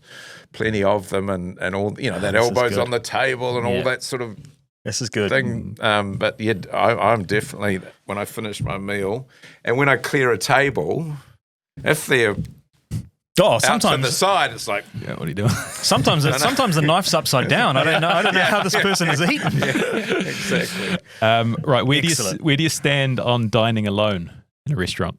I think it's fantastic if you can create an environment. Because there's something incredibly sad, I think, about eating alone in a hotel room or having rooms. They are, it's kind of like, you got fresh linen and all the rest, but really sitting there, and it's never that good, really. Maybe a club sandwich is all right. But if you create an environment, our bar in Depot and in the Fed, they're not bars for drinking, they're bars for eating. Even though you're looking at the bar, people making the drinks. And so if you can create a space where people feel, and we're known for that, people feel, and it's a buzzy atmosphere. Dining, there's nothing worse, I would think, than dining in a fine dining restaurant by yourself. Yeah, on a white tablecloth. That's a brave move. Yeah. Tomato sauce in the fridge or in the pantry? The nation holds their breath. Look, we go through it so quickly it can go in the pantry. But if you're having it at the batch and you're not going to be back for a month, put it in the fridge. What about chocolate? Oh God, I love cold chocolate. Okay. Yeah, I'm with that for sure. Co-sign on that. What's New Zealand's signature dish? It's a great question. And of course, there are so many answers. But for me, it is a fritter. Yeah. I think even the name is gorgeous. Fritter, how it comes out of your mouth. But it's a whitebait fritter, it's a mussel fritter, it's a komura fritter, it's pawa fritter. I think there's just something wonderfully humble about those. And whenever you say fritters, if someone comes around with you don't even need to hear what sort of fritter it is. If it's a fritter, you're in there, But I think it's humble, it's delicious. It's kind of a way to stretch food as well. But yeah, my signature is definitely would be a fritter. I would have almost gone a mince and cheese pie. Oh, but you're that too. Yeah, you yeah. can. Yes. Well, I mean, there is no shame of that, Seamus.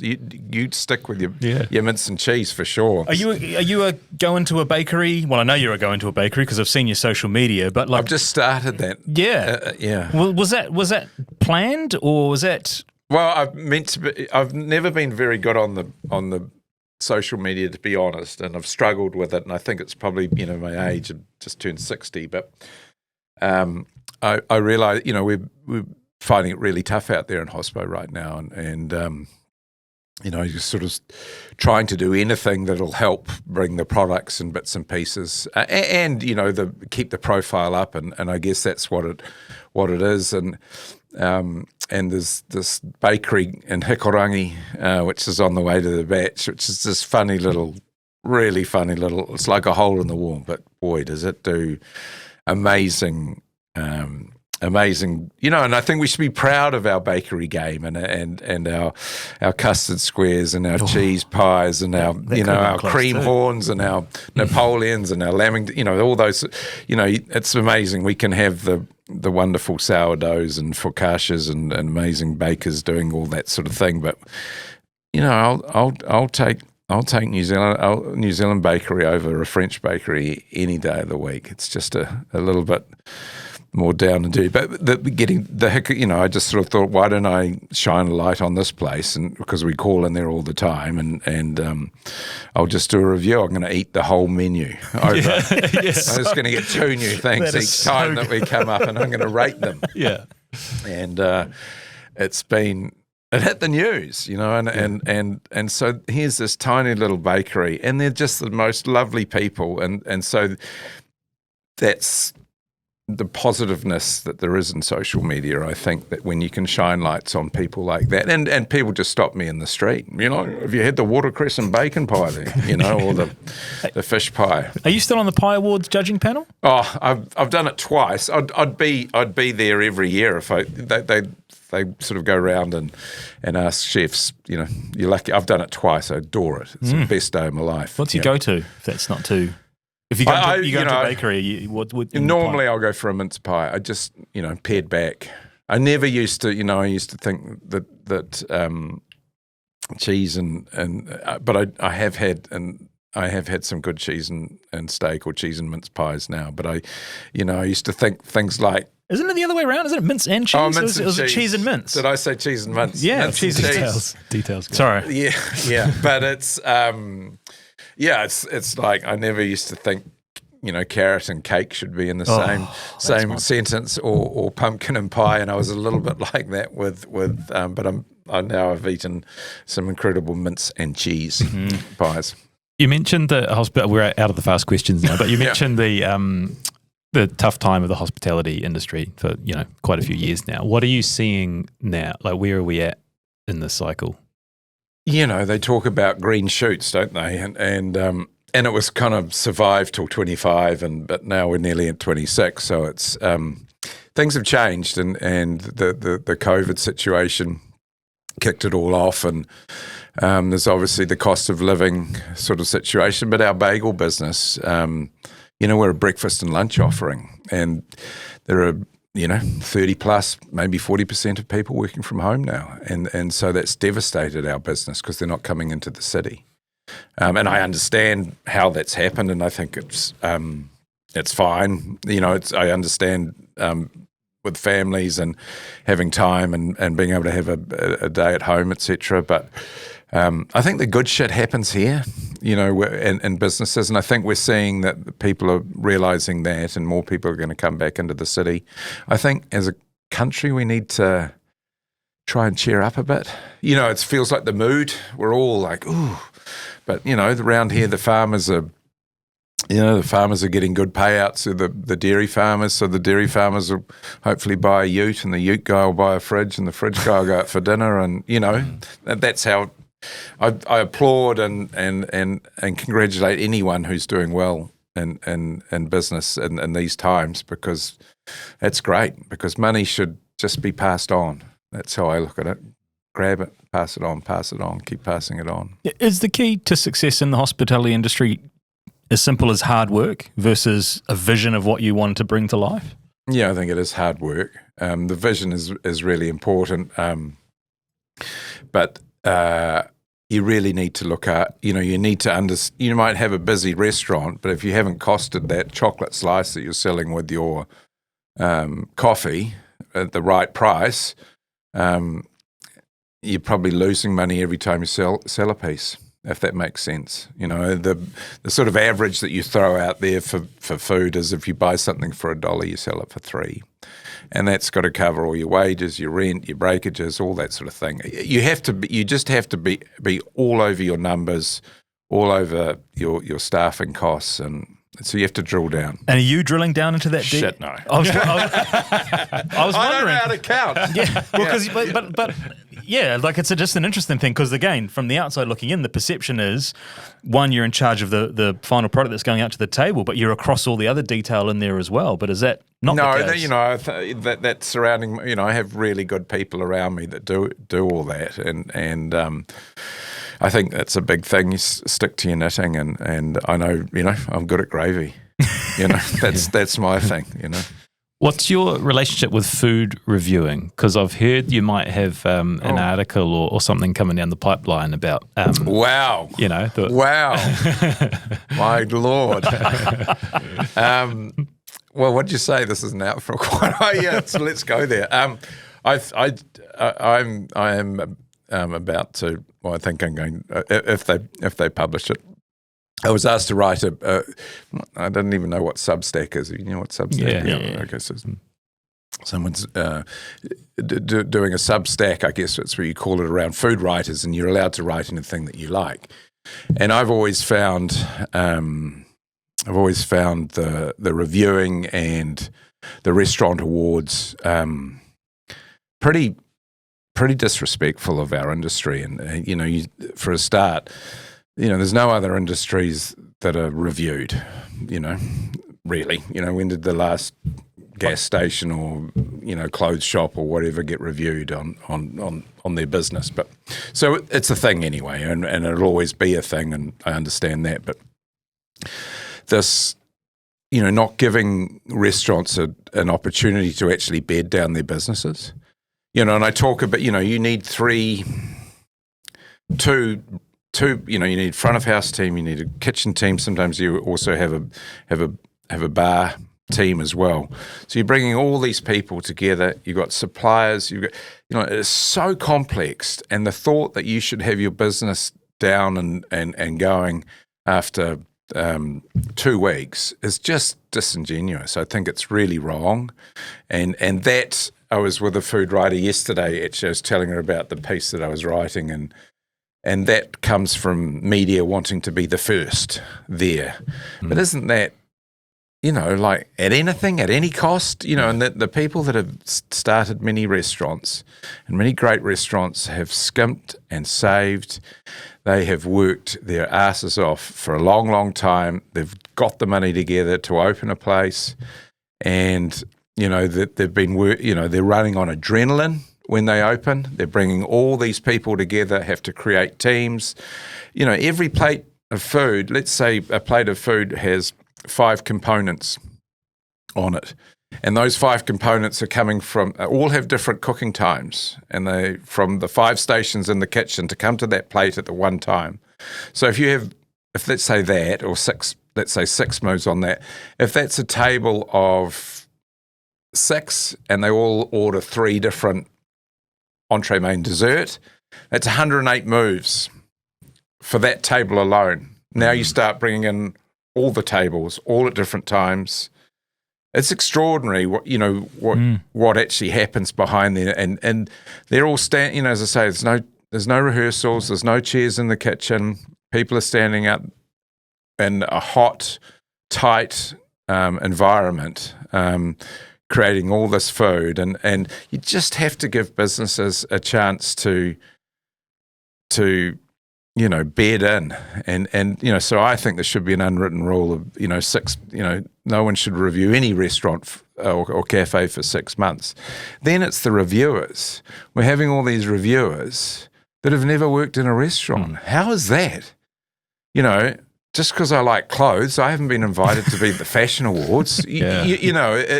So that's, to me, that, and they're calling it the restaurant awards or things like that. Shit, call it the dining awards if all you're looking at is a plate of food and a waiter, the service. 90% of what happens in the restaurant is behind that plate and that server. So dig in. What do you like at a business, and how do you judge a fine dining restaurant that has, that's open 3 nights a week and does 10 people a night at $500 a head, with a restaurant that does 500 people a day and 2 brigade changes? And so I get they're going to be, but I'm suggesting, why wouldn't you?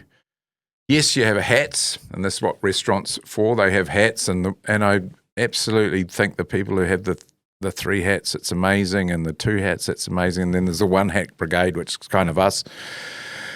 But I don't even want to be in the hat. I want to be in. I'm saying, why don't we have caps for informal dining, and restaurants get to choose? Do you want to be the old traditional hat? That's the chef versus cook thing.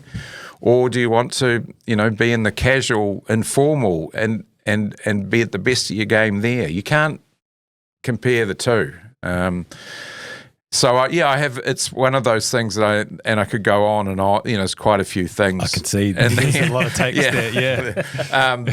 But it's and I've sort of said, and I'm 60. I've got a few good years left of me in the hospo game, but I feel that it's time to put my head out and say a few things and get some dialogue around it, and it will stir up. I'm sure it will, and I'm pretty sure there'll be a lot of restaurant chefs and staff that go, finally someone's spoken up, because they have all the power. We have no recourse. When you're and it affects so, like, I look at a review, if it's a good review, I'm just breathing out. There's nothing to celebrate. I'm just happy that I've got away with it. It's that sort of thing. And your staff that work so hard, they're so invested in it, and they've come on board, and we're all trying our hardest. And why, just one reviewer, and if they don't like star anise, and there's star anise in their duck confit or something, and so they don't. I don't know. I just think it's flawed, and we need to look at it. And maybe if we're sending the New Zealand food story to the rest of the world, which we are, through people and places like Amersfield and Arrowtown, the Vaughan Maybes, who these restaurants are regarded in the top 50 in the world. Amazing. But let's also go, well, why don't we, if we don't change and look at what we are, and just because it's been done that way the whole time, it's time to look at it, and let's have a discussion about it. It's such a good take, and I hadn't considered it, from my Joe Blogg's perspective of that. Everything you're saying makes so much sense, and I'm happy to hear you're going to be doing more writing. And Part of the problem with this episode is there's so much to talk about. Like, we haven't even scratched the surface. We haven't spoken about your books. We haven't spoken about fishing. But I do want to give, like, you've just released a new book. Yes. And it's hooked. Hooked, yeah. Learning to fish. Yeah. And so, like, fishing is a huge part of your life that we haven't touched on. Can you tell us about the book? And yeah, well, I was asked by my, obviously I've written a bunch of cookbooks. And they've always been not just, recipes for me. Well, for a start, secret and recipe should never be in the same sentence. That's hopeless. That, Auntie Doris died with the fruitcake recipe. She wouldn't share. That's miserable. But the recipe books that are, I find writing recipes, it's pretty dull. It's lowest common denominator. Take a tablespoon of this, and so I've always wanted to write stories around. So most of all the books have lots of writing in them about all sorts of things. So my publisher asked if I would like to write a book about fishing for kids, for young kids. And that came as kind of out of nowhere, and I absolutely adore fishing. And the idea of, and fishing for me is so many life lessons around it. And, it's been a thing for me, mental health wise. I do a lot of kayak fishing or I fly fish, and I love fishing with friends and mates, but I love the solitude of it as well. And so I started thinking, how do you write a book like this? And it's an illustrated book. So it's a bit of fun. And how do you, so if you're going to be a fisherman, you're going to need a hat. And these are the options of the hats. If you want to look like John Wayne, you're going to wear this. So trying to make it fun for the kids, and then also like all the lingo in there, that goes around fishing, so the fishing language, and then obviously Te Ao Māori, all the fables and that sort of thing, and around sustainability and putting fish back, and then obviously there's recipes. So it morphed into, I don't know whether you've ever heard, but there's the 90%, 10% rule in fishing. Do you know that? Yeah, from the book. You're right. Yeah. So 10% catch 90% of the fish, if that makes sense. Yeah. And so, while Dad, lots of people who fish, they just have a rod, a sinker, a couple of hooks, and some squid, and they go out and they love it, and they catch fish, and every so often they catch a big one, and that'll be on their phone, and they'll show you that sort of thing. But the 10% really take fishing. I'm not in the 10%. I'm knocking on the door, but my brother Jeremy's definitely in there, and he's mad about fishing, and he's a fantastic fisherman. So it started as a book for kids, but now so there's lots of fun in there, but it's also kind of a reference. So if Johnny goes, "Hey Dad, what's a running rig?" Dad freezes. You got the book, go and have a look. It's in Hooked. So it's been a really lovely sort of fun one to put out, and I'd never written like that, and it was hard because hard to write for the younger.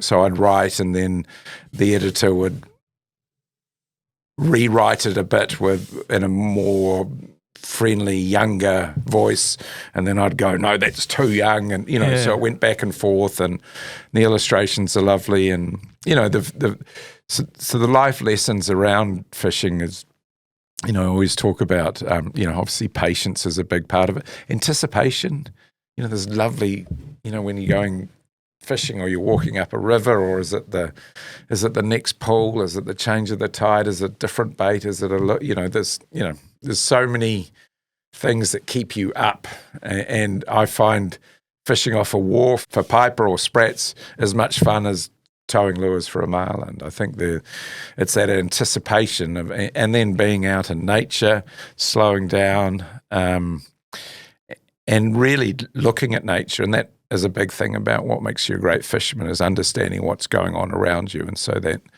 that sense of that, and and then if you learn a few knots, well, you're going to use those all your life away from fishing, and so it's been a really lovely lovely little project. It's really beautiful book. Like as I'm sort of looking at it now, the illustrations and the way you've brought it to life. Yeah, it's really interesting about writing for a younger audience. And I did wonder about the dyslexic, part of your makeup as well that you mentioned. Does that make it more challenging? It makes it. All my writing is hard, but I write as I speak, I guess, and then I leave it, and then I come back and I work. Oh, that word's there. It should be there. That should be. So it's a process, and it takes me a long. I just polish it and keep polishing it. But it's my daughter's Connie's dyslexic as well, and mine wasn't picked up at school, and I found, the traditional, classroom situation of learning was just hopeless. Just could, and that I think makes you feel. I remember being second year, fifth. We were held back, and I remember walking into that classroom and. On that first day, and the first comment was, "G'day, Dumbo. Nice to see you here again." And that sort of, I can't believe you'd never do anything like that now. But the writing just takes a long time, and I have good editors, and I enjoy the process of making it sound like it's meant to sound. And I don't think I'm a great writer. I think I just kind of write how I speak, I think, if that makes sense. Yeah. Will we ever see you back on the small screen in TV again? Look, I would love to. They just don't make TV like that much anymore. It's, the TV world's changed so much. Never, there's a show that an outfitter's trying to get across the line with me presenting. And I'd love it to happen. And it's a little bit about what is our national dish, which I think is a fantastic. Mince and cheese pie. Yeah, there you go. Mince and cheese pie. Or the side of fritters. Al, I've been quite excited to get to this sort of final section with guests like you, because we've done our research and we know you're a thoughtful guy, and we call it kind of like big questions and sort of reflections on, after we've told parts of the story, it's kind of just, what you've learned from life. And I wanted to start with asking about family, because you've got two daughters, Alice and Connie. You were married for 20 plus years with Lizzie, and I sort of want to open up first one to the theme of family and relationships, like what you have learned by being a dad and a husband, and what you've learned about relationships. Like I don't think we talked about the darker times that I had, and I was so driven, I think, and wanting to prove to the world that I wasn't damaged goods, and that I could do these things, that I was blinded by that a bit. I don't think I was a particularly great father to begin with, growing up with the kids, and they saw the anger and they saw the dark times. And Lizzie was incredibly patient and kind, and it wasn't there was no abuse or anything like that, but Dad was in a bad mood, and I always felt sad about that, and I missed Alice's birthday 5 years in a row. Not proud of that at all, and but that was because I was driven, and it just just so happened I was always away, and maybe I should have made some different choices. But once and Lizzie and I separated after 21 years, and she's an amazing person, and we just knew there was a better way, and we helped each other into. We'd separated the best you could possibly, and there was no slamming doors, and there was no arguments over money. She had done an amazing job. 50% of everything was hers, and we've remained right through very, very close and good friends. But we understand why we're not together. And once the girls started to grow, and once I started working on my mental health, the relationship with my girls now is absolutely extraordinary. I don't think I knew how to love, if that makes sense, because I hadn't had it myself, and the unconditional love that I have for my girls, we had just so incredibly close, and there's something wonderful about the forgiveness for I guess what they went through and saw me at times, but I think that's what I've learned what love is, is the girls, and I'm truly blessed to have such crazy kids like them. So it's sort of onwards and upwards, I guess, and the relationships, and I've had, after Lizzie, I had a relationship for a year or two, and that didn't sort of work out that well, and now I've been in another relationship for a year with Rita. That's her code name.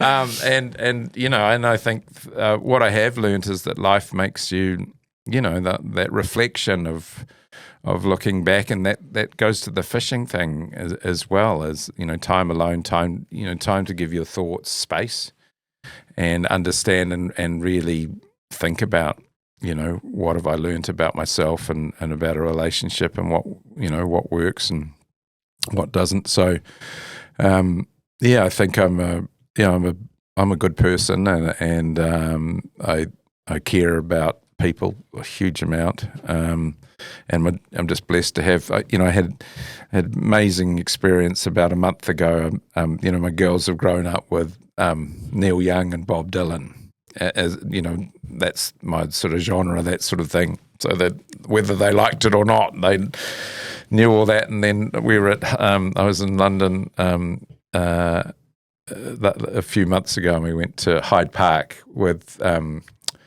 Neil Young and Cat Stevens playing. Yusuf Islam. With my daughter. Unbelievable, but to be with my daughters, and some people took some footage of us with our arms around each other singing and rocking together, and it makes me just so tears me up a bit, in a sense that it's God, we've come a long way, and how mending and being honest. And we've always been very, very honest about everything. No subject is taboo in our family, and we're very, very open about everything. So I'm blessed. One of the other themes that's come through strongly in this conversation as well is friendship and mateship. And I just wondered, how important is it for you to be a good mate? Oh, absolutely. And it's funny, I don't know how many friends or mates you need, but I've got a good bunch that I simply adore, and I don't think I'm a particularly, I'm a bit lazy with putting effort into friendships, but I'm also, it's kind of like you have the Gregs, the Leons, the Teds, the people that we've spoke about. They're my close friends, and then there's a sort of another realm of friends that if you don't see them for 2 years, you just pick up within 2 minutes of seeing, or immediately, where you were. And and it seems like we have friends that could be really close friends, but they're not. They're friends that you see every year or once a year or in 18 months and things like that. Friendships are, to me, especially around, I got more love from friendships than I did from family. So they've been incredibly important to me, and certainly in times of angst, and for me or for them, to know that people are there for you is really important. What's the key to happiness? Steak and cheese pie.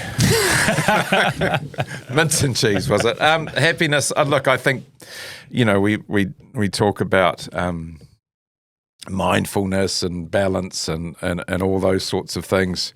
I think it really is the simple things of being able to have time for friends and family, and you don't need, you get, I used to think, when I used to say to the girls, come on, off your phones, we're going to go for a walk down the beach, and Dad, before we're even out the gate, we're having fun, and that I just think the pureness of conversation, of time, of giving people time, and walking and not saying anything, just being out and together and being at peace. I'm around people a lot of the time, and a bit of a public figure at times. So I'm in that realm, and I find that exhausting because we talked about that perfection and wanting to make everyone happy and things. So I really need my time out. So, I have lots of time by myself. And Rita will say, go up to the batch and have a couple of days. I'll see you, and even before I met her, I could have 10 days by myself up there working the land, either on a chainsaw or a weed eater or fishing or something like that. But that balance for me especially is to have some alone time, and that seems to recharge me. I used to, walk in, when I was living alone, and walking into the apartment and, just absolutely breathing out when I closed the door, and, I was there with, I didn't need to try so hard. I could be just by myself. And so I understand that that's a big part of it for me.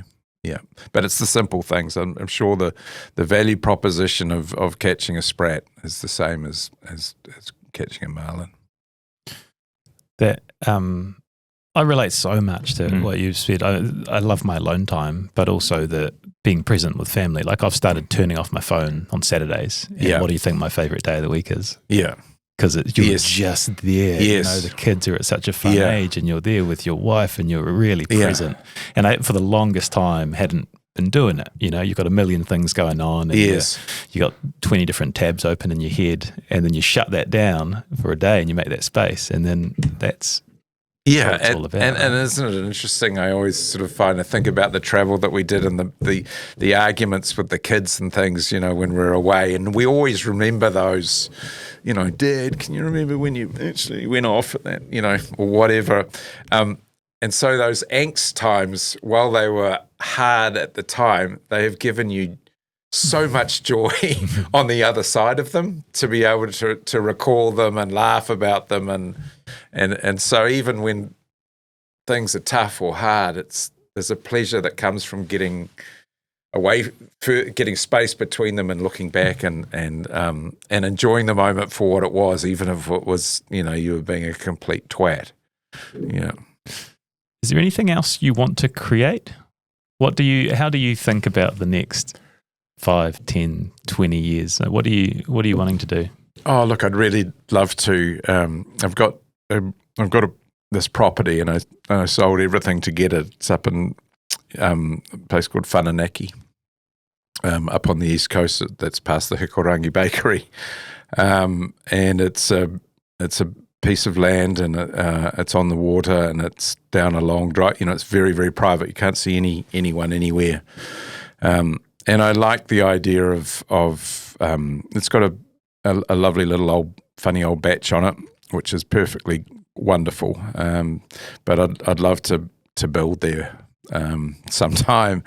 And I've just learnt about growing. I've just found I cooked and I prepped and I hunted and I did all those, but I never did any growing as of vegetables, and I have absolutely fallen in love with growing food and growing, planting natives and just anything, and I think maybe because it's far north as well. Like, I grew up in Wellington and the Wairarapa, and, things took so long to grow there. But when you have, and it's a bit like life, the more food and shelter and kindness you give to the plant, the better the result. It's and it's humbling, and I've learned, I take my fish heads, and I had a passion fruit vine that was pretty hopeless. Get one or two off it, and then I buried 2 snapper heads under the next year, 200 plus, like the thing was just laid. It was falling off the side of the building with fruit. And so, but my citrus are problematic, and I'm trying to work out that. But, to answer your question, I'd like to always have a pad in the city, because I love the energy of the city. But I really like the idea of just spending a lot more time in nature and planting and living off the land pretty much, and fishing and maybe writing. That's all I need, and I don't need, I've never wanted to, as far as calling me a chef, I'll take the label, but I've always wanted to be the New Zealand chef, in the sense that I'm the everyday person. I'm not high and mighty or highfalutin, or I like hospitality and representing this amazing country of ours and what it has to offer. And I feel fortunate that that I think we've all won lotto that we live in this country, and it's such a wonderful place. And there seems to be division, lots of division at the moment. That hurts me a huge amount, and because I just think we've got the opportunity to be in just an incredible country, and coming together, and somehow we need to do that, because it's so doable here. I've really enjoyed your company, Al. This has been such a cool space and just to chat. I've got something sort of quite nice to read out from Greg, but before I do, the other part that's really cool, like we're taking it, we've got a friend here, Carl Bloxham, who lives in Hamilton, and he's just opened a new restaurant. Yes. And we're going to go there for lunch after this. And he's so excited, and we're so excited. Like, it's so cool. We feel so proud and privileged to be sort of sharing this company with you. Yeah. Well, let me say, it's this is New Zealand. This is what we're doing, and it's about friendship and honesty, and most people are inherently good, and we've got to remember that. That yes, there's some bad parts of society and things like, but Kiwis love helping Kiwis. We love meeting each other. We love our stories, and I know that I'm going to enjoy that slice and meeting another person who's in the industry that has heard about me and gets the chance to meet and because we're all in the same game, and that sort of thing. And that's what you're doing with this podcast, is you're kind of not just we're hearing stories, but you're kind of painting what it is to be a Kiwi, to be a New Zealander, whether, you're Greg Foran or you're Jay Reeves or Al Brown. Or Al Brown, there you go. So I'm going to, Greg, yes. I'm going to read you out with Greg, and Jay, you want to go after that. So he says, I love having Al in my life. Okay, there are times when he's a bit niggly and annoying, and when he's in a grump with you. Well, that's a bit brutal, but you have to accept that with Al, and we've known each other long enough to make this okay. The flip side of that is he is so much fun to be around and a dear friend, and I'm so incredibly proud of who he is and what he has done for thousands of people and for our amazing country. From serving a dish to a tourist at Depot with a cheeky comment, to cooking for New Zealand on the world stage at the America's Cup, to backing himself to design and run a one-day, never-to-be-repeated festival called Burning Lamb. The list is endless. He connects with everyone, and I mean everyone, and it's genuine. I know Al will spend more and more time at Roimata ahead. He says he just wants to be up there and garden and fish and cook and host, but he'll never just do that. He'll have projects on the go for sure, and whatever that project is, it'll bring goodness to people. Oh, thank you. That's lovely. Yeah, that's a amazing. really cool summary. Yeah. It's been such a cool chat, and thank you so much for everything you've shared. The way that you speak and that you have articulated, some of the trickier times, I think will go a long way to helping others. So thank you for that. Thanks very much. Cheers, Al. Thank you very much.